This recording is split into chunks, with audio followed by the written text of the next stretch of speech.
ہم وہی کہیں گے جو ہمارا دین ہم کو بتاتا ہے، عمل کرو تو تمہارا بھلا ہے۔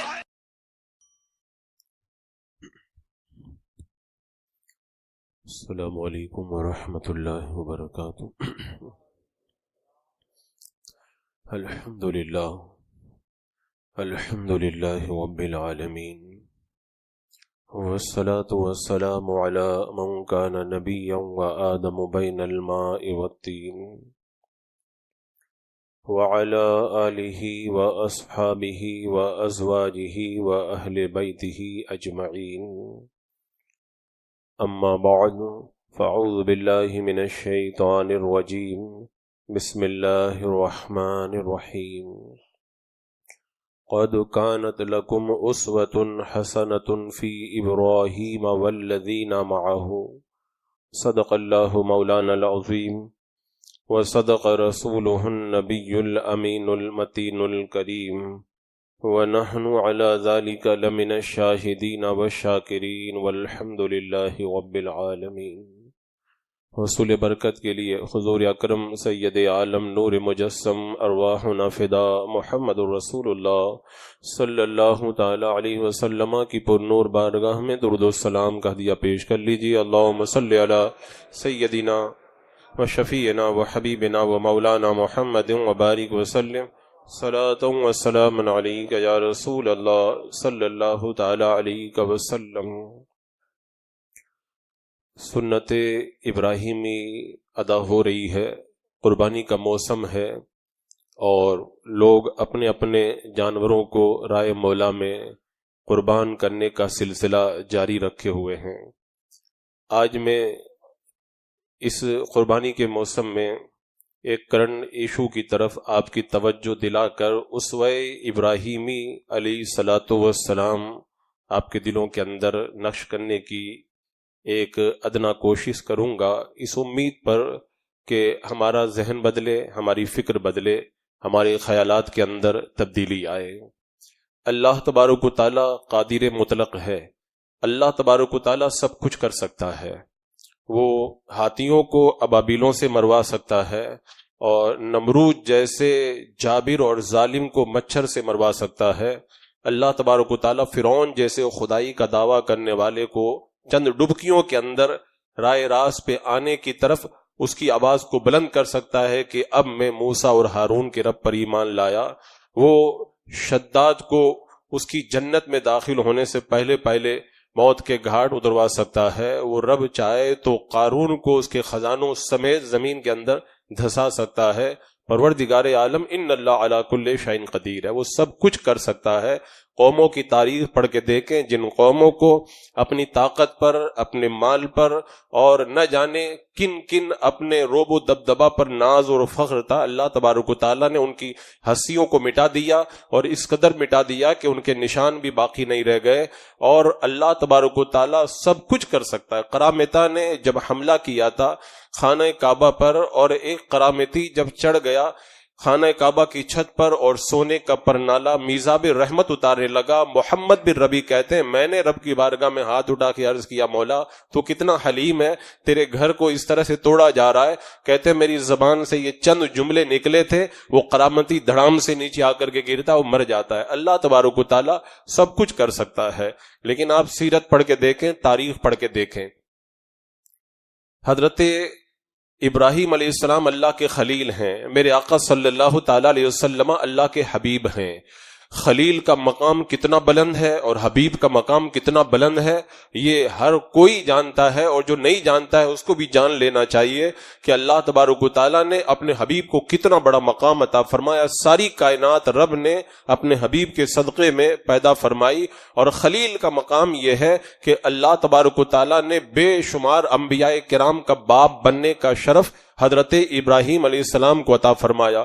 اتنی فضیلت کے حامل حبیب ہوں اور خلیل ہوں، اس کے باوجود بھی ایک طرف آپ دیکھیں کسی کی ایک مجال ہے، کسی کی کوئی اللہ کے حبیب کی طرف کوئی غلط نظر اٹھا کر کے دیکھ لے. کیا کسی کے اندر اتنی ہمت ہے اللہ کے خلیل کا ایک بال بھی کوئی جو ہے وہ توڑ کر کے دکھا دے؟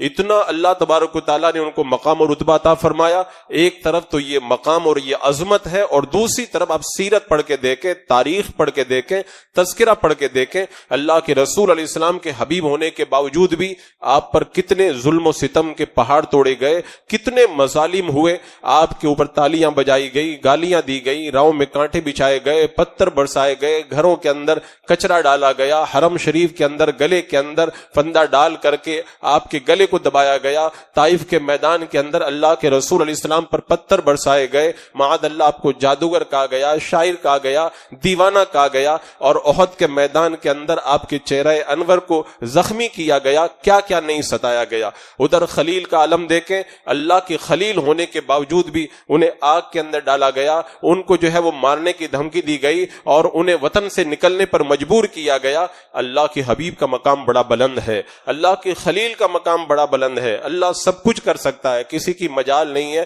حبیب کی طرف یا خلیل کی طرف کوئی ترچھی نگاہ سے نظر اٹھا کر دیکھ بھی سکے. لیکن یہ سارے کے سارے مظالم ہوئے. آخر کیوں ہوئے یہ سارے مظالم؟ کیوں ہوئے؟ یہاں پر آگے بڑھنے سے پہلے ایک جملہ میں اور بتا دیتا ہوں. کچھ لوگ یہ نہ سمجھیں اگر ابو جہل نہ ہوتا مکہ میں تو حضور پر ظلم نہیں ہوتا، اگر نمرود نہیں ہوتا تو حضرت ابراہیم علیہ السلام کے اوپر ظلم و ستم کے پہاڑ نہیں توڑے جاتے. یہ جملہ میں اس لیے کہہ رہا ہوں، آج کا جو کرنٹ ایشو ہے اس کے اندر بہت میں نے تفسیریں سنے، لوگوں کی بہت ساری کہانیاں سنی، ہر کوئی اپنا ایک نظریہ رکھتا ہے. لوگ یہ سمجھتے ہیں اگر فلاں حکومت چلی جائے تو مسلمانوں کے اندر بڑا سکون ہو جائے گا، اگر یہ حکومت ختم ہو جائے. میں کہتا ہوں کسی کے مرنے سے، کسی کے آنے سے اور کسی کے جانے سے حالات نہیں بدلا کرتے ہیں. مجھے یاد آتا ہے جب ہم پڑھ رہے تھے مدرسے میں، اس زمانے کے اندر کچھ لوگ کہا کرتے تھے، وہ جو رتھ یاترا نکالی تھی بابری مسجد کو شہید کرنے کے لیے، میں اپنی تقریروں میں ایسے لوگوں کا نام لینا کبھی گوارا نہیں کرتا، تو اس وقت لوگ کہہ رہے تھے اگر یہ مر جائے نا تو مسلمانوں کو بڑا سکون مل جائے گا. وہ تو بہت پہلے منظر نامے سے غائب ہو گیا، اسکرین سے اس کا چہرہ تو زمانہ ہو گیا غائب ہو گیا، لیکن حالات جیسے بد تھے اس سے بھی بدتر ہوئے، حالات اچھے نہیں ہوئے. تو اگر مکہ کے اندر ابو جہل نہیں ہوتا تو کیا اللہ کے رسول علیہ السلام پر ظلم نہیں ہوتا؟ اگر نمرود نہیں ہوتا تو کیا حضرت ابراہیم علیہ السلام پر ظلم و ستم کے پہاڑ نہیں توڑے جاتے؟ اگر ابو جہل نہیں ہوتا تو کوئی دوسرا ابو جہل کا بھائی وہاں پہ ظلم کرنے کے لیے موجود تھا. اگر نمرود نہیں ہوتا تو نمرود کا کوئی دوسرا بھائی وہاں پہ موجود تھا ظالم بن کر ظلم کرنے کے لیے. تو ہمارے ذہن کے اندر، ہمارے فکر اور ہمارے خیال کے اندر ہم نے جو ایک تصویر بنا کر کے رکھی ہے، اگر یہ حکومت چلی جائے، اگر یہ ہو جائے، اگر یہ لوگ مر جائیں، اگر یہ لوگ ختم ہو جائیں، حالات بڑے اچھے ہو جائیں گے، بڑا سکون ہو جائے گا، بڑا اطمینان ہو جائے گا. اپنے ذہن و فکر سے اس خیال کو جھٹک کر کے رکھ دیں، اس لیے کہ اس فکر نے اور اس خیال نے بہت سارے مسلمانوں کے ذہن کو تباہ کر کے رکھا ہے، اور وہ صرف حالات اسکرین بدلنے کا انتظار کر رہے ہیں. میں کہتا ہوں اسکرین بدلنے سے حالات نہیں بدلتے، حالات خود کو بدلنے سے بدلتے ہیں. حالات تو بدلتے رہیں گے لیکن جب تک آپ خود نہیں بدلیں گے اس وقت تک جو ہے وہ کبھی بھی تبدیلی آئی نہیں سکتی ہے. عزیزان مکرم، اب غور کریں، مکہ میں ظلم ہوا میرے آقا علیہ السلام پر، حضرت ابراہیم علیہ السلام پر ظلم ہوا. اللہ تبارک و تعالیٰ چاہتا تو کسی کی مجال نہیں تھی کہ جو محبوب کی طرف یا خلیل کی طرف نظر اٹھا کر کے بھی دیکھ لے. لیکن اللہ تبارک و تعالیٰ قرآن مقدس میں ارشاد فرماتا ہے لقد کان لکم فی رسول اللہ اسوۃ حسنہ، تمہارے لیے اللہ کے رسول یعنی میرے محبوب کی زندگی کے اندر بہترین نمونہ ہے. اور دوسری جگہ اللہ تعالیٰ فرماتا ہے قد کانت لکم اسوۃ حسنۃ فی ابراہیم والذین معہ، تمہارے لیے بہترین نمونہ ہے ابراہیم علیہ السلام اور ان کے ساتھ والوں کی زندگی کے اندر. اللہ نے اپنے حبیب کی زندگی کو بھی نمونہ بنایا، حضرت ابراہیم علیہ السلام کی زندگی کو بھی نمونہ بنایا. دونوں زندگیاں نمونہ ہیں، ہمارے لیے بہترین آئیڈیل ہیں، ہمارے لیے زندگی کا بہترین سلیبس ہے، ہمارے لیے زندگی گزارنے کے لیے بہترین کورس ہیں وہ. تو اگر ابو جہل نہیں ہوتا اور نمرود نہیں ہوتا تب بھی ظلم ہوتا، کیوں اللہ تبارک و تعالیٰ نے اپنے حبیب کی زندگی کو بھی نمونہ بنایا، خلیل کی زندگی کو بھی نمونہ بنایا، اور نمونہ کب بنے گا؟ جب ان مقدس ہستیوں پر ظلم و ستم کے پہاڑ توڑے جائیں، اور آنے والے زمانے کے اندر جب حالات کروٹ لیں تو ان حالات کے اندر ان محبوبوں کی زندگی کو دیکھ کر کے ویسے ہی زندگی گزارنے کا ڈھنگ ہمارے اندر پیدا ہو جائے۔ تو یہ نمونہ جب بنا دیا رب نے، تو نمونہ بننے کے لیے ضروری ہے کہ وہ زندگیاں ہمارے سامنے ہمارے حالات سے میچنگ کرتی ہوئی نظر آئیں، کچھ جو ہے وہ حالات سے میچ کھاتی ہوئی نظر آئیں۔ تو اللہ تبارک و تعالیٰ نے ان مقدس ہستیوں کی زندگی کو ہمارے لیے جو نمونہ بنایا ہے، اس کی وجہ یہی ہے کہ جب تمہارے حالات بگڑ جائیں اور جب تمہارے اوپر ظلم و ستم کے پہاڑ توڑے جائیں، تو ان حالات کے اندر تم ان مقدس ہستیوں کو اپنی زندگی کے لیے بہترین نمونہ بنانا۔ آج قربانی ہو رہی ہے، لوگ قربانی کر رہے ہیں، بکروں سے جو ہے منڈیوں سے بکرے لا رہے ہیں، سب کچھ کر رہے ہیں، پکوان بن رہے ہیں، سب کچھ ہو رہا ہے، لیکن آپ مجھے بتائیں یہ ایک کیا رسم ہے؟ کیا بکرا لا کے ذبح کر دو کام ختم ہو جائے؟ یہ رسم نہیں ہے، صرف یہ ایک مکمل زندگی کا کورس ہے کہ تم جس خلیل کی یاد منا رہے ہو، اس خلیل کے اسوہ کو تو دیکھو، تم حضرت ابراہیم علیہ السلام کی محبت کا اظہار کر رہے ہو، ان کی سنت کو ادا کر رہے ہو، ان کی زندگی کا سلیبس تو اپنی نگاہوں کے سامنے رکھو، انہوں نے زندگی کیسے گزاری تھی، انہوں نے اپنی زندگی کے صبح و شام کو کیسے گزارا تھا۔ ابھی آپ حضرت ابراہیم علیہ السلام کی زندگی کو دیکھیں گے تو آپ کو پتا چلے گا، ہم نے صرف بکرا ذبح کیا ہے، باقی ان کی زندگی کا جو پورا اسوہ تھا، پورا جو نمونہ تھا، زندگی گزارنے کا جو ڈھنگ تھا، جو طریقہ تھا، اس سے ہم نے اپنی آنکھوں کو بند کر کے رکھا ہے۔ عزیزان مکرم، سیرت مصطفیٰ جان رحمت اور حضرت ابراہیم علیہ السلام کی زندگی اور ان کی قربانیاں، یہ سب کی سب ہماری زندگی گزارنے کا ایک کورس ہے، سلیبس ہے۔ آج ہم ان کو بلا چکے ہیں۔ رب قرآن پاک میں ارشاد فرماتا ہے وَذَكِّرْهُمْ بِأَيَّامِ اللَّهِ، ان کے دنوں کو یاد دلاؤ۔ ان کے اللہ کے دن کون سے ہیں؟ اللہ کے دن ان محبوبین کے اوپر جو کچھ بھی واقعات پیش آئے، یہی تو اللہ کے دن۔ رب فرماتا ان کو اللہ کے دن یاد دلاؤ۔ تو اللہ کے دنوں کو ہمیں یاد کرنے کا حکم دیا گیا، یہ نہیں کہا گیا ہے کہ بس ایک رسم ادا کر لو اور اس کے بعد میں سب کچھ جو ہے وہ بھول کر کے رہ جاؤ۔ یہ میں توجہ اس لیے دلا رہا ہوں کہ میں ایک نہیں، دو نہیں، ہر کسی کے فکر کو اور ہر کسی کی باتوں کو دیکھ رہا ہوں کہ وہ یہی سب کہتے ہوئے نظر آ رہے ہیں کہ یہ ہو جائے گا تو حالات اچھے ہو جائیں گے، یہ جب بدل جائیں گے تو سب اچھا ہو جائے گا، یہ مر جائے گا تو یہ اچھا ہو جائے گا۔ کسی کے مرنے سے کچھ نہیں اچھا ہوتا، کسی کے جانے سے کچھ نہیں اچھا ہوتا، اور کسی کے بدلنے سے کچھ بھی نہیں اچھا ہوتا۔ اگر آپ یہ کہہ رہے ہیں کہ حکومت کے بدل جانے سے مسلمانوں کے حالات اچھے ہو جائیں گے، تو کربلا کیا کسی کافر اور مشرک کے زمانے میں پیش آیا تھا کیا؟ حضرت امام حسین کو ان کے مقدس جان نثاروں اور مقدس شہزادوں کے ساتھ میں کربلا کے میدان میں شہید کیا گیا، تو کیا شہید کروانے والے کوئی کافر تھے یا مشرک تھے یا اس طرح کے لوگ تھے جو آج ہمارے زمانے کے اندر پائے جاتے ہیں؟ وہ اپنے آپ کو مسلمان کہتے تھے، کلمہ پڑھنے والے لوگ تھے، قرآن کی تلاوت کرتے تھے، کربلا میں بھی نماز پڑھ رہے تھے، کربلا میں بھی قرآن پڑھ رہے تھے وہ۔ تو یہ نہ سمجھو کہ کسی کے بدل جانے سے حالات اچھے ہو جائیں گے۔ کربلا پیش آیا ہے، اسلامی حکومت کے اندر پیش آیا ہے، صحابہ کرام کو شہید کیا گیا ہے، اسلامی حکومت کے اندر شہید کیا گیا ہے۔ آپ دیکھیں بہت سارے صوفیوں کو قتل کیا گیا، اسلامی حکومت کے اندر قتل کیا گیا، بہت سارے علماء کو تختہ دار پہ چڑھایا گیا ہے، مسلم بادشاہوں نے ان کو تختہ دار کے اوپر چڑھایا۔ حضرت امام اعظم ابو حنیفہ رضی اللہ تعالیٰ عنہ کو جیل میں ڈالا گیا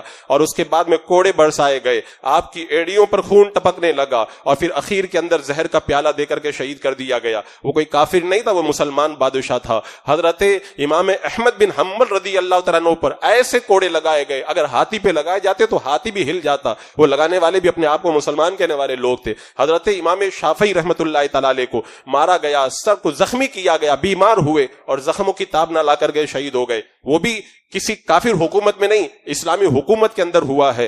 حضرت امام مالک کو جو ہے وہ داڑھی منڈا کر، سر منڈا کر کے، سواری پہ سوار کر کے مدینے کی گلیوں میں چکر لگوایا گیا، کہا قیدوں میں مالک ہوں۔ حضرت مالک بن انس اسی حالت کے اندر اعلان کرتے جا رہے تھے، جو جانتا ہے وہ بھی جان لے اور جو نہیں جانتا اس کو بھی پتا چل جانا چاہیے میں مالک بن انس ہوں۔ اور پھر ان کو اتنا مارا گیا کہ بے ہوش ہو گئے۔ وہ کوئی ظالم حکومت، وہ کوئی جو ہے وہ کافر حکومت تھی؟ میں یہ توجہ اس لیے دلانا چاہتا ہوں، لوگوں کا ذہن بہت الگ ڈھنگ کی طرف چلا جا رہا ہے۔ لوگ یہ سوچ رہے ہم کچھ بھی نہیں بدلے، ہم جیسے تھے ویسے کے ویسے ہی رہے۔ حکومت بدل جائے، اسکرین کے پردے پہ چہرے بدل جائیں، اور جو یہ ریل بدل جائے، ریل کے بدلنے سے، اسکرین کے بدلنے سے اور حکومتوں کے بدلنے سے حالات نہیں بدلا کرتے۔ حضرت ابراہیم علیہ السلام کی زندگی کو اللہ نے ہمارے لیے جو نمونہ بنایا ہے، وہ اگر حالات اگر حکومتوں کے بدلنے سے بدل جائیں تو پوری اسلام کی تاریخ میں آپ کے سامنے اٹھا کر کے رکھ دوں. امام بخاری رحمۃ اللہ تعالی علیہ کو شہر سے نکالا گیا, اتنے بڑے امام کو نکالا گیا ہے, کسی کافر حکومت میں نہیں نکالا گیا, اپنے آپ کو اسلامی حکومت کا دعویٰ کرنے والے لوگوں کے زمانے کے اندر نکالا گیا ہے. حکیم ترمذی رحمۃ اللہ تعالی علیہ کو بلخ سے نکالا گیا ہے, اور پھر بلخ سے نکال کر کے یہ حالت ہوئی, آپ نے اپنی ساری کتابیں دریا میں ڈال دی اور مچھلی نے آپ کو نگل لیا. ایک زمانے کے بعد مچھلی کے پیٹ سے باہر آئے ہیں اور لوگوں نے آپ سے استفادہ کیا ہے. یہ کسی کافر حکومت میں نہیں, یہ اسلامی حکومت کے اندر ہوا ہے. امام نابلسی رحمۃ اللہ تعالی علیہ کو آپ کو جو ہے وہ کتنا ستایا گیا, جیل کے اندر بند کر دیا گیا, اور بادشاہ نے کہا کہ زندہ ان کی کھال کو کھینچ لیا جائے. اسی حالت کے اندر آپ کی کھال اتار لی گئی, قرآن کی تلاوت کرتے رہے. یہ کسی جو ہے وہ کافر حکومت میں نہیں, یہ اسلامی حکومت کے اندر ہوا ہے. حضرت امام مغربی ابو عثمان مغربی رحمۃ اللہ تعالی علیہ کو اونٹ کے اوپر بیٹھا کر کے شہر کا گشت کرایا گیا, اور ذلت و رسوائی کا جو ہے وہ سامان کرنے کی کوشش کی گئی, شہر بدر کر دیا گیا. یہ اسلامی حکومت کے اندر ہوا ہے. محمد بن فضل رضی اللہ تعالی عنہ کو کس قدر ستایا گیا, آپ کے جو ہے وہ رسی باندھ کر کے آپ کو جو گشت کرایا گیا اور شہر سے باہر نکال دیا گیا. یہ اسلامی حکومت کے اندر کیا گیا ہے. اور اسی طرح آپ دیکھیں امام شاذلی جنہوں نے اتنی عظیم کتاب لکھی ہے, وہ وظیفے کی کتاب حزب البحر, ان کو جب نکالا گیا مصر سے, اسکندریہ گئے, اسکندریہ میں نہیں داخل ہونے دیا گیا, پتھر برسائے گئے, اور پھر وہاں سے وہ کشتی کے اندر گھومتے رہے. اللہ نے حزب البحر کا وظیفہ ان کو عطا فرمایا, لوگوں نے پھر ان سے استفادہ کیا. یہ بھی اسلامی حکومت کے اندر ہوا. ہندوستان کی سرزمین پر مسلمانوں کے زمانے کے اندر, مسلمانوں کی حکومت کے دور میں امام مجدد الف ثانی کو گوالیار کی جیل کے اندر بند کیا گیا. تو آپ اگر یہ سمجھتے ہیں کہ اسکرین کے بدلنے سے, ریل کے بدلنے سے, حکومت کے بدلنے سے, چہروں کے بدلنے سے حالات بدل جائیں گے, یہ بھول ہے, یہ بہت بڑی خطا ہے. میرا رب قرآن میں فرماتا قد کانت لکم اسوۃ حسنۃ فی ابراہیم والذین معه, تمہارے لیے ابراہیم کی زندگی میں اور ان کے ساتھ والوں کی زندگی میں بہترین نمونہ ہے. آج ریل نہیں بدلنا ہے, اسکرین نہیں, بلکہ ہمیں اپنے حالات کو بدلنا ہے.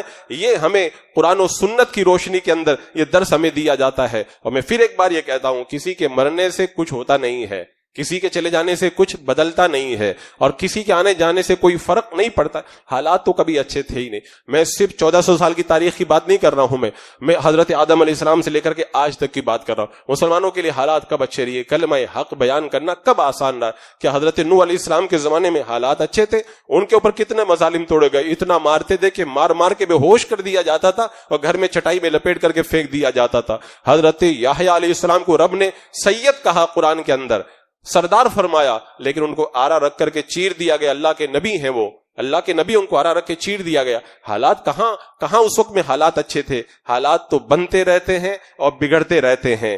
اور آپ کو تو پتہ ہی ہے کہ جب رات چلی جاتی ہے تو صبح کو تو ہونا ہی ہے, اندھیرا ختم ہوتا اجالا آتا ہی ہے. حالات تو ایسے بدلتے ہیں جیسے موسم بدلا کرتا ہے, اور پھر بعد میں مشکلات ختم ہو کر کے فتح کی بشارتیں عطا کی جاتی ہیں. یہ سب کچھ ہوتا ہے. ہماری نظریں پارٹیوں پہ لگی ہوئی ہیں. یہ عام خیال بتا رہا ہوں مسلمانوں کا. سوشل میڈیا سے جڑے ہوئے نوجوان, وہ لوگ جو خبروں کے اندر اپنی نظریں جمائے رکھتے, اخبارات پڑھتے رہتے, وہ پارٹیوں میں نظریں جمائے بیٹھے ہیں. ہماری نظریں پارٹیوں پہ نہیں ہونا چاہیے, پارٹیوں پہ نظریں نہیں ہونا چاہیے. اگر یہ سمجھتے ہیں کہ پارٹیوں پہ نظریں رکھنے سے حالات کے اندر تبدیلی آئے گی, یہ ہماری غلطی ہے. رب قرآن میں فرماتا ہے وَمَن نَصْرُ إِلَّا مِنْ عِنْدِ اللَّهِ الْعَزِيزِ الْحَكِيمِ, مدد اگر ہوگی تو اللہ عزت والے کی طرف سے مدد ہوگی, حکمت والے کی طرف سے مدد ہوگی. کسی پارٹی کی طرف سے کوئی مدد نہیں ہونا ہے. اس سے پہلے ظلم ہوتا تھا, تب تو یہ پارٹیاں نہیں تھی, تب کہاں سے ظلم ہوتا تھا. اور یہ ظلم آج کی کہانی ہے, زمانے گزر گئے ظلم ہوتے ہوتے. رب نے فرمایا وَمَن نَصْرُ إِلَّا مِنْ عِنْدِ اللَّهِ الْعَزِيزِ الْحَكِيمِ, اگر مدد ہوگی تو اللہ کی طرف سے ہوگی, کسی پارٹی کی طرف سے کوئی مدد نہیں ہونا ہے. مدد اللہ تبارک و تعالیٰ فرمانے والا ہے. اور آپ تاریخ پڑھ کر کے دیکھیں, اللہ قرآن پاک میں ایک جگہ کیا فرماتا ہے, ان تنصروا اللہ ینصرکم, اگر تم اللہ کے دین کی مدد کرو گے اللہ تمہاری مدد کرے گا, تمہارے قدموں کو جما دے گا. آج ہم نے اللہ کے دین کی کون سی مدد کی ہے؟ اللہ کے دین کی مدد کرنا تو بہت دور کی بات ہے. ہم اللہ کے دین پر خود چلنے کے لیے تیار نہیں ہوتے ہیں. اور پھر وہ ایک بڑی لمبی چوڑی کہانی ہے ہمارے حالات کی, اور ہمارے جو ہے وہ گناہوں کی بڑی لمبی چوڑی کہانی ہے. آج میں یہ بات بھی کہوں گا کہ اگر مان لو اسکرین بدل جائے, اگر پارٹی بدل جائے, تو جو دوسرے آئیں گے وہ پرہیزگار آئیں گے, متقی آئیں گے, وہ 5 وقت کے نمازی آئیں گے, وہ اپنے زمانے کے بڑے پارسا اور صوفی اللہ کے ولی آئیں گے. ایک ظالم جائے گا تو دوسرا ظالم آئے گا, یا ایسے ہی چکر چلتا رہے گا, یا ایسے ہی جو ہے وہ سارے کا سارا حالات کا کھیل چلتا رہے گا. اس طرف توجہ دینے کے بجائے ہمیں ضرورت اس بات کی ہے کہ ہمیں حالات کے بجائے اپنے حالات کو دیکھیں. حضرت ابراہیم بن ادہم رضی اللہ تعالیٰ بصرہ میں گئے, بصرہ کے لوگوں نے کہا بادشاہ ظالم ہے, دعا کریں اللہ ظالم سے نجات عطا فرما دے. حضرت ابراہیم بن ادہم نے کہا اگر میں نے دعا کر دی, یہ مر گیا, دوسرا ظالم آئے گا تب کیا کرو گے؟ یہ کیا دنیا میں ایک ہی ظالم ہے کیا؟ اس کے بعد میں کوئی ظالم نہیں ہے, ایک مر جائے گا پھر سب ختم ہو جائیں گے. تو انہوں نے کہا ہم کیا کریں؟ کہا تم نیک بن جاؤ, اللہ تمہیں اچھا بادشاہ عطا فرما دے گا. انہوں نے نیکی کا ماحول بنایا, اللہ تبارک و تعالیٰ نے انہیں اچھا بادشاہ نصیب فرما دیا. کہنے لگے ابراہیم بن ادہم آپ نے ہمیں بڑا اچھا مشورہ دیا, بڑا اچھا مشورہ دیا ہے. اور یہاں پر میں یہ بات بھی کلیئر کر دوں, یہ حالات جو کچھ بنتے ہیں, حالات کے اندر دو طرح کے لوگ ہوتے ہیں, ایک پرہیزگار اور نیک لوگ, اور ان کی تعداد بڑی کم ہوتی ہے. دوسرے گنہگار, سیاکار اور اللہ اس کی رسول کی نافرمانی کرنے والے لوگ, ان کی تعداد تقریباً ہر زمانے کے اندر زیادہ رہی ہے. اب ظاہر سی بات ہے جب دو طرح کے لوگ ہیں تو یہ جو حالات بنتے ہیں وہ بھی دو طرح کے ہوا کرتے ہیں. ایک تو ان حالات کے اندر امتحان ہوتا ہے, کن کا؟ اللہ کے نیک بندوں کا. اسی حالت میں برے بھی رہ رہے ہیں, نیک بھی رہ رہے ہیں. کہتے ہیں نا کہ گیہوں کے ساتھ میں گھن بھی پیسا جاتا ہے, لیکن وہ معاملہ الگ ہے. میرے آقا علیہ السلام نے فرمایا تھا قیامت کے دن جب حشر ہوگا, اگرچہ ظلم دونوں پر ہوا ہے, اچھوں پر اور بروں پر, لیکن قیامت کے دن جب دونوں کو اٹھایا جائے گا تو اچھوں کو اچھے اعمال کے ساتھ اٹھایا جائے گا, بروں کو برے اعمال کے ساتھ اٹھایا جائے گا. تو یہ ایک امتحان ہوتا ہے, یہ آزمائش ہوتی ہے نیک لوگوں کے لیے, یہ ان کے گناہوں کی سزا نہیں ہوتی ہے, ان کے لیے امتحان اور آزمائش. حضرت ابراہیم علیہ السلام کو آگ کے اندر ڈالا گیا, آگ میں ڈالا گیا تو پہلے خانہ کعبہ نہیں بنوایا گیا, پہلے آگ میں ڈالا گیا, امتحان میں وہ کامیاب ہو گئے, تب خانہ کعبہ کی تعمیر کی ذمہ داری انہیں عطا کی گئی ہے. حضرت اسماعیل علیہ السلام کی یادگار قربانی ویسے ہی نہیں یادگار بن گئی ہے, پہلے ان کو خود کو چھری کے نیچے اپنا گلا رکھنا پڑا ہے. جب انہوں نے اس امتحان کو دے دیا تب جا کے اللہ تبارک و تعالیٰ نے ان کی قربانی کو یادگار بنا دیا ہے. اسی طرح آپ دیکھیں حضرت یوسف علیہ السلام کو مصر کی بادشاہی ویسے نہیں مل گئی ہے, پہلے ان کو کنویں میں ڈالا گیا, پھر مصر کے بازار میں بیچا گیا. ان تکلیفوں سے جب گزر گئے پھر مصر کی جیل میں بھی رہنا پڑا, اور پھر جیل سے جب باہر آئے تب اللہ تبارک و تعالیٰ نے ان کو مصر کی بادشاہی عطا فرمائی ہے. حضرت موسیٰ علیہ السلام کو ویسے ہی قوم کے ساتھ میں نجات نہیں دی گئی, پہلے ان کو راتوں رات مصر سے نکلنا پڑا. فرعون آپ کے تعاقب کے اندر تھا, آپ کو پکڑنا چاہتا تھا, پہلے آپ کو نکلنا پڑا, پھر اللہ نے وہ زمانہ عطا کیا کہ آپ کو اللہ تبارک و تعالیٰ نے مصر میں وہ طاقت عطا فرمائی کہ اپنی قوم کو لے کر کے آپ وہاں سے نکلے. حضرت یعقوب علیہ السلام کو یوسف کا وصال ویسے نہیں ملا, پہلے کئی سال تک محبت یوسف کے اندر انہیں رونا پڑا, تب جا کے اللہ تعالیٰ نے وصال کی دولت عطا فرمائی. اور مکہ ویسے نہیں فتح ہو گیا, مکہ ویسے نہیں فتح ہو گیا, پہلے رات کے سناٹے میں تلواروں کی چھاؤں میں میرے آقا علیہ السلام کو مکہ سے نکل کر کے مدینہ جانا پڑا, تب جا کے اللہ تبارک و تعالیٰ نے مکہ کی فتح عطا فرمائی ہے. تو یہ ایک امتحان ہوتا ہے, یہ آزمائش ہوتی ہے. رب فرماتا ہے قُلْ لَن نَقُصُّ عَلَيْكَ مِنْ أَنْبَاءِ الرُّسُلِ مَا نُثَبِّتُ بِهِ فُؤَادَكَ. یہ جتنے انبیاء کے قصے ہیں, انبیاء کے واقعات ہیں, ہم آپ پر پیش کرتے کیوں؟ تاکہ اسے تمہارے دلوں میں مضبوطی پیدا ہو, تمہارے دلوں میں استقامت پیدا ہو, تمہارے دلوں کے اندر ہمت پیدا ہو. آج ان انبیاء کرام کے ساتھ میں جو واقعات پیش آئے, اگر وہ واقعات نہیں ہوتے تو ہمیں ہمت کہاں سے ملتی, ہمیں حوصلہ کہاں سے ملتا, ہمیں یقین کہاں سے ملتا, ایمان کی دولتیں کہاں سے میسر آتی؟ تو کُلًا نَقُصُّ عَلَيْكَ مِنْ أَنْبَاءِ الرُّسُلِ مَا نُثَبِّتُ بِهِ فُؤَادَكَ. ان واقعات نے ہمارے دلوں کو مضبوط کیا ہے. لیکن قوم مسلم کو واقعات ہی نہیں معلوم ہے تو دل کے اندر قوت کہاں آئے گی؟ پھر وہی دیکھیں گے اب کسی حکومت بن رہی ہے, ہاں یہ جائے گا تو پھر بہت اچھا ہو جائے گا, اور فلاں آئے گا تو بڑا اچھا ہو جائے گا. کبھی نہیں اچھا ہونے والا ہے جب تک کہ بندہ خود اپنے آپ کو نیکیوں کے سانچے کے اندر نہ ڈال دے. آج جو اچھا ہونے کی بات کر رہے ہیں, ہم زیادہ قیمتی ہیں کہ حضرت امیر حمزہ زیادہ قیمتی تھے؟ حضرت امیر حمزہ میرے آقا علیہ السلام کے چچا ہیں, جن کے بارے میرے آقا نے فرمایا تھا یہ اللہ کے بھی شعر ہے اور اللہ کے رسول کے بھی شعر ہے. حضرت امیر حمزہ کی شانیں کتنی بلند ہے, میں بیان کروں تو پورا مکمل مجھے خطاب کرنا پڑے. اتنی شانوں کے مالک, لیکن میرے آقا علیہ السلام کی موجودگی میں احد کے میدان میں انہیں شہید بھی کیا گیا, ان کے ناک کان کو بھی کاٹ دیا گیا. ان کی زندگی زیادہ قیمتی تھی کہ ہماری زندگی زیادہ قیمتی ہے؟ حضرت سیدنا عمر فاروق رضی اللہ تعالیٰ عنہ کو دیکھو, مصلی امامت پر کھڑے, نماز کی تکبیر ہو گئی ہے, اسی حالت میں آپ کو شہید کر دیا جاتا ہے, اور زخمی ہوتے 3 دن کے بعد شہید ہو جاتے ہیں. میرے آقا نے فرمایا تھا میرے بعد میں اگر کوئی نبی ہوتا تو عمر نبی ہوتے. حضرت عثمان زیادہ قیمتی ہے. حضرت عثمان کو دیکھ کے میرے آقا علیہ السلام نے 2 بیٹیاں حضرت عثمان کے نکاح میں دی اور کہا میرا جنت کے اندر عثمان میرا ساتھی ہے، میرا رفیق ہے، اور انہیں 40 دن تک پانی بھی بند رکھا گیا، مسجد نبی میں نماز بھی نہیں پڑھنے دیا گیا، اور پھر اسی گھر کے اندر انہیں قرآن پڑھتے ہوئے شہید کر دیا گیا۔ حضرت علی کی زندگی کتنی قیمتی ہے، لیکن فجر کی نماز کے لیے جا رہے ہیں اور عین اسی وقت کے اندر ابن ملجم نے آپ کے سر پر ایسا تلوار کا زخم مارا کہ پورا سر چر کر کے داڑھی تک آپ کا زخم گہرا ہو گیا، اس حالت کے اندر آپ کو شہید کیا گیا۔ حضرت امام حسن کی زندگی دیکھیں، کھجور میں زہر ملا کے دیا گیا، شہد میں زہر ملا کے دیا گیا، 5-6 مرتبہ زہر دیا، اخیر کے اندر ہیرے کی کنی کاٹ کے پانی کی سرائی میں ملائی، جس کی وجہ سے آپ کے جگر کے ٹکڑے ٹکڑے ہو گئے اور آپ نے جام شہادت پیا۔ امام حسین کی شہادت تو آپ حضرات کو پتہ ہی ہے۔ تو یہ اتنی مقدس زندگیاں، اتنی قیمتی زندگیاں، وہ ساری زندگیاں ہمارے سامنے شہادت کی مثال بن کر کے موجود ہیں۔ ان کی زندگیاں اتنی قیمتی تھی، لیکن یہ سب ہوا، یہ امتحان تھا، یہ آزمائش تھی، کیونکہ ان پیاروں کو آزمائشوں اور امتحانوں سے گزار کر کے جو مراتب دیے جاتے ہیں نا، اگر احد کے میدان میں حضرت امیر حمزہ شہید نہیں ہوئے ہوتے نا، تو احد میں جو میلہ لگتا ہے نا، وہ میلہ نظر نہیں آتا۔ احد میں جو آج جو دیوانوں کا ہجوم نظر آتا ہے، وہ ہجوم نظر نہیں آتا۔ حضرت امیر حمزہ اگر احد کے میدان سے واپس صحیح سلامت بغیر شہادت پائے ہوئے مدینہ چلے گئے ہوتے، تو آج احد میں جو رونقیں ہیں، وہ رونقیں نہیں دیکھنے کو ملتی۔ آج حج اور عمرہ والے جو احد میں جا کر کے جو چمک دیکھتے ہیں، وہ نظر نہیں آتی ہے۔ تو یہ سب مراتب ان کو ان مقامات سے گزار کر کے عطا کیے جاتے ہیں۔ تو یہ تو ہو گیا نیک لوگوں کے لیے۔ اس کے بعد میں دوسری چیز، یہ جو حالات بنتے اور بگڑتے ہیں، اس میں ایک دوسرا طبقہ جو بڑا طبقہ ہے گنہگاروں کا، یہ ان کی گناہوں کی سزا بن کر کے نمودار ہوتا ہے۔ آج آپ دیکھ لیں ماحول کیسا بنا ہوا، ماحول کیسا بنا۔ قد کانت لکم اسوۃ حسنۃ فی ابراہیم، حضرت ابراہیم کی زندگی ہمارے لیے نمونہ ہے۔ ایک طرف حضرت ابراہیم علیہ السلام کی زندگی آپ دیکھیں اور دوسری طرف اپنی زندگی دیکھیں۔ نشہ تو ایسے عام ہو رہا ہے، پانی کی طرح لوگ نشہ کر رہے ہیں، جیسے پانی پیتے ہیں ویسے نشے کے جام چڑھائے چلے جا رہے ہیں۔ جوا تو ایسے کھیل رہے ہیں جیسے لگتا ہے کہ جوا ہی ہمارے لیے رزق کا ذریعہ بنا دیا گیا ہے۔ سود کھوری عام ہو رہی، بے حیائی، بے پردگی عام ہوتی چلی جا رہی ہے۔ اور عالم یہ ہے، اگر کہا جب فجر کی نماز کے لیے اٹھ جاؤ، نہیں اٹھیں گے، ہاں اسکول جانے کے لیے نیند کھل جائے گی۔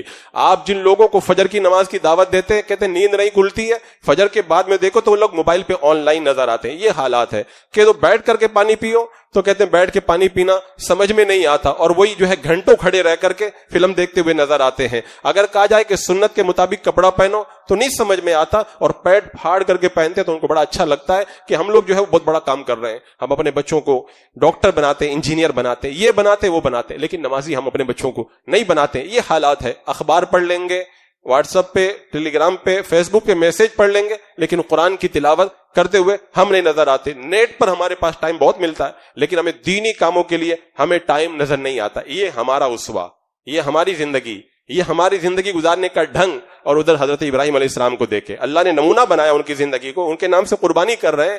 حضرت ابراہیم علیہ السلام کو نماز سے اتنا پیار تھا، ایک بار رب کی بارگاہ میں عرض کرتے، مولا مجھے یہ بات بہت غمزدہ کر دیتی ہے کہ میں کسی کو تیری عبادت کے اندر نہ دیکھوں، یعنی جب کوئی تیری عبادت نہیں کرتا اللہ مجھے بہت تکلیف ہوتی ہے۔ اللہ تبارک و تعالیٰ نے فرشتوں کی ایک جماعت کو حضرت ابراہیم علیہ السلام کے ساتھ میں کر دیا، وہ آپ کے ساتھ میں نماز پڑھا کرتے تھے۔ حضرت ابراہیم علیہ السلام جو ہے وہ پھل لے لیتے، میوہ لے لیتے اور ایک کٹورے کے اندر رکھ لیتے، ایک ایک دانہ کھاتے رہتے، اللہ کا ذکر کرتے رہتے۔ یہ ان کا اسوہ ہے۔ حضرت ابراہیم علیہ السلام کا اسوہ دیکھیں، اللہ اکبر، دین کی دعوت دے رہے ہیں، کہہ رہے ہیں علل اعلان کوئی نہیں ہے ساتھ دینے والا، اکیلے کھڑے ہیں، پورا علاقہ کفر کے اندر ڈوبا ہے۔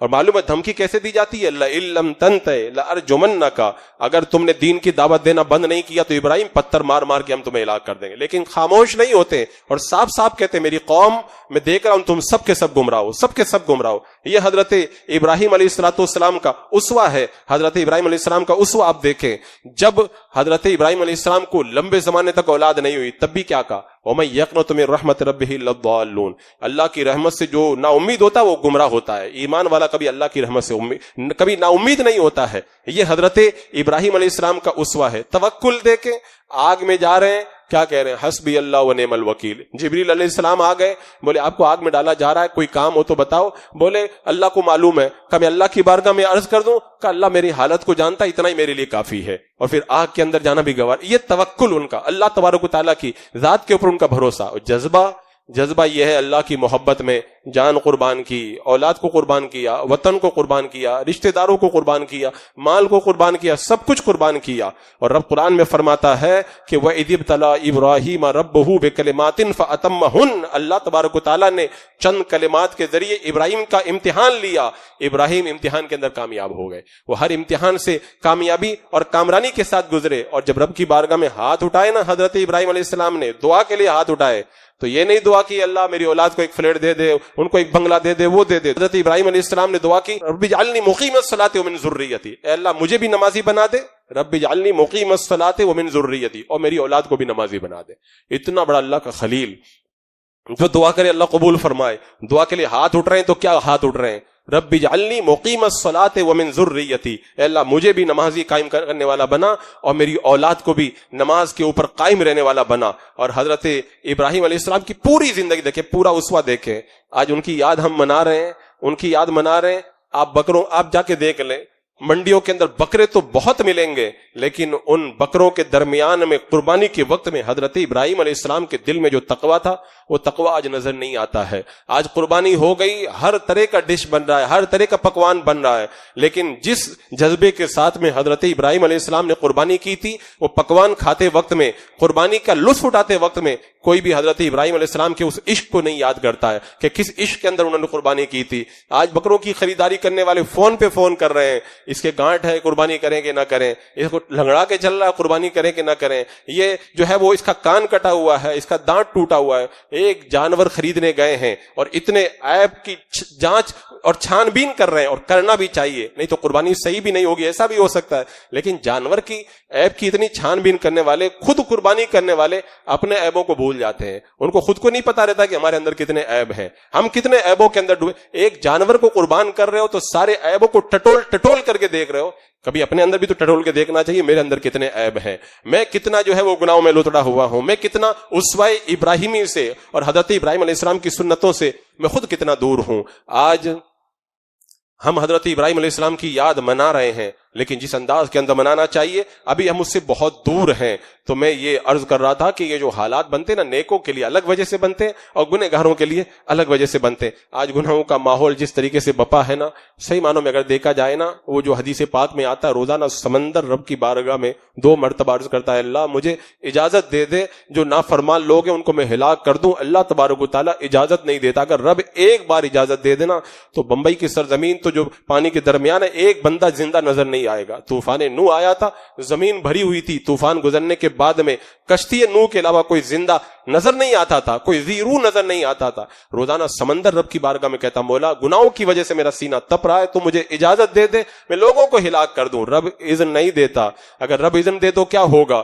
رب نے اذن دیا تھا، سونامی آئی تھی، تب جب سونامی گزر گئی تو لوگ خبروں میں تبصرہ کر رہے تھے. کوئی کہہ رہا تھا 1 کروڑ مرے، کوئی کہہ رہا تھا کہ 2 کروڑ مرے، کوئی کہتا تھا پتہ ہی نہیں کتنے کروڑ مرے. ساحلوں پر، سمندر کے کناروں پر ایک نہیں کئی ملکوں کے اندر لاشوں کے انبار لگے ہوئے تھے اور کوئی گنتی کرنے والا وہاں پر کیلکولیٹر بھی موجود نہیں تھا. تو عزیزان مکرم، یہ حالات کی جو مار ہوتی ہے، یہ حالات کی مار گناہوں کی وجہ سے بھی ہوا کرتی ہے. اور وہ جو روایت بڑی مشہور روایت ہے، اس سے پہلے بھی میں نے آپ کو بتائی تھی وہ روایت، اللہ اکبر، بیہقی شریف کی روایت ہے. حضرت موسیٰ علیہ السلام کی بارگاہ میں قوم نے کہا تھا اے اللہ ہم سے راضی ہو یا ناراض ہو تو پتہ کیسے چلے گا؟ تو اللہ تبارک و تعالیٰ نے فرمایا جب میں راضی ہوتا ہوں تو اچھے بادشاہ کو مقرر کر دیتا ہوں، اور جب میں ناراض ہوتا ہوں تو ظالم بادشاہ کو میں مقرر کر دیتا ہوں. تو اللہ کے راضی اور ناراض ہونے کی دلیل ہے وہ قرآن مقدس کی آیت کریمہ ہے وَكَذَلِكَ نُوَلِّي بَعْضَ الظَّالِمِينَ بَعْضًا. اسی طرح ہم بعض کو بعض پر مسلط کرتے، بعض ظالموں کو بعض پہ مسلط کرتے ہیں. اس کی تفسیر کرتے ہوئے حضرت عبداللہ بن عباس کہتے ہیں اس آیت کریمہ کا مطلب یہ ہے لوگ جب بگڑ جاتے ہیں نا، اللہ برے لوگوں کو ان پر مسلط کر دیتا ہے. کوئی مجال ہے کسی کی کوئی کسی کو ستا سکے، 2-4 لوگ مل کر لوگوں کو پریشان کر سکے؟ نہیں. یا تو یہ ہمارے برے اعمال کی بگڑی ہوئی شکلیں ہیں جو ہمارے سر پر جو ہے وہ آ کر کے بیٹھی ہیں، اور یا پھر ہمارے امتحان کی ایک شکل ہے جو ہمارا امتحان لینے کے لیے ہمارے اوپر ان کو مسلط کیا گیا ہے. اللہ تبارک و تعالیٰ نے جب فیصلہ کر دیا، آج آپ دیکھیں ایک جانور مر جائے نا، ایک چڑیا گھر کا جانور مر جائے تو اخبار میں آتا ہے آج چڑیا گھر میں شیر مر گیا ہے، آج چڑیا گھر میں مور مر گیا ہے. لیکن لاکھوں کی تعداد میں مسلمان مارے جاتے ہیں، کوئی بات کرنے کے لیے تیار نہیں ہوتا ہے. ہماری اتنی قدر گھٹ گئی، اس کے باوجود بھی ہم وہ اسکرین پہ دیکھنے میں لگے ہیں کہ کیا ہو رہا ہے، اب اس کے بعد میں کیا ہوگا، اس کے بعد میں کیا ہوگا. اس اسکرین پہ مت دیکھو، ذرا نظریں جھکا کے اپنے دل کی اسکرین میں دیکھو، تب جگ پتا چلے گا کہ کیا ہونا چاہیے اور کیا ہو رہا ہے. ایک چڑیا گھر کا جانور مر جائے تو لوگ خبروں پہ خبریں شائع کر رہے ہیں. مسلمانوں کو بے دردی کے ساتھ کچل دیا جائے، کوئی بات کرنے کے لیے تیار نہ ہو. آج کتوں کے حقوق کے لیے تنظیمیں بنی ہوئی ہیں، آج بلیوں کے حقوق کے لیے تنظیمیں بنی ہیں، جانوروں کے حقوق کے لیے تنظیمیں بنی ہیں، لیکن مسلمانوں کے حقوق کے لیے کوئی تنظیم نہیں ہے.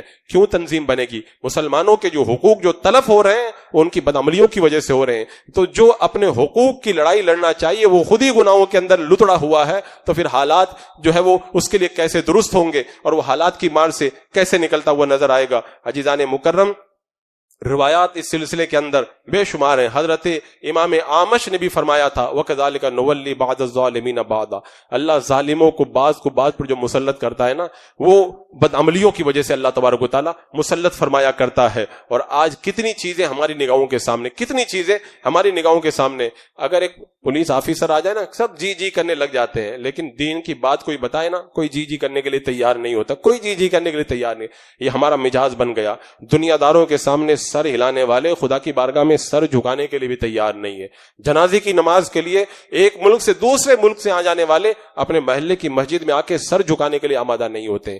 جوانیاں ہماری کس راہ پہ جا رہی ہیں، ہماری زندگیاں کن راہوں پہ جا رہی ہیں، کبھی ہم نے اس پر غور بھی نہیں کیا. حضرت سلطان صلاح الدین ایوبی رحمۃ اللہ تعالی علیہ کو دیکھو، 27 رجب ہے، شب معراج ہے. شب معراج کو میرے آقا علیہ السلام مسجد اقصی میں گئے تھے اور وہیں سے پھر آپ کا آسمانوں کا معراج کا سفر شروع ہوا تھا. حضرت سلطان صلاح الدین ایوبی نے جب شب معراج کو جب دیکھا تو دل کے اندر ایک ہوک سی اٹھی. کہا ایوبی، آج کے دن حضور مسجد اقصی سے گئے تھے آسمانوں کی سیر کرنے کے لیے، اور وہ مسجد اقصی جو ہے ظالموں کے قبضے میں، عیسائیوں کے قبضے میں. ایوبی اس وقت تک چین سے مت بیٹھنا جب تک کہ فلسطین آزاد نہ کروا لے. اور پھر سلطان صلاح الدین ایوبی نے اپنی راتوں کی نیند اڑا دی اور پھر اپنے ذکر و فکر میں لگ گئے اور ساری ترتیب کے اندر لگ گئے. اور پھر آنے والے وقت کے اندر لوگوں نے دیکھا 27 رجب تھی، شب معراج کی شب تھی، اور سلطان صلاح الدین ایوبی کی فوجیں مسجد اقصی کے اندر داخل ہو رہی تھی اور اللہ تبارک و تعالیٰ نے فتح کی بشارتیں ان کو عطا فرمائی تھی. وہ جوانیاں انہوں نے کام میں لگائی تھی، تو جوانیوں کا ان کو اللہ تعالیٰ نے. یہاں تو لوگ معلوم ہے کیا کرتے ہیں، میں کیسا دکھتا ہوں، میں دیکھنے میں کیسا لگتا ہوں، لوگ مجھے پسند کرتے ہیں کہ نہیں کرتے ہیں، میرا لک کیسا ہے، میری سٹائل کیسی ہے. جب ہم اپنے کو دکھانے میں لگ گئے تو پھر اس کے بعد میں ہم کو کوئی دیکھنے والا نہیں ہے، پھر اس کے بعد میں وہ عذاب کا کوڑا ہی پڑنے والا ہے.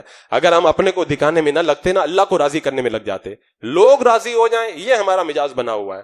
ان اللہ لا یغیر ما بقوم حتی یغیروا ما بانفسہم، یہ قرآن کی آیت کریمہ ہے. اللہ اس وقت تک نہیں بدلتا ہے جب تک تم خود نہیں بدل جاؤ گے. تم خود نہیں بدل جاؤ گے. یہ جو اسکرین دیکھ رہے ہیں کہ یہ حکومت بدل جائے، وہ بدل جائے، وہ بدلنے کے لیے دن نہیں، گھنٹے نہیں، سیکنڈ بھی نہیں، پلک جھپکتے کو بدل جائے. لیکن کب؟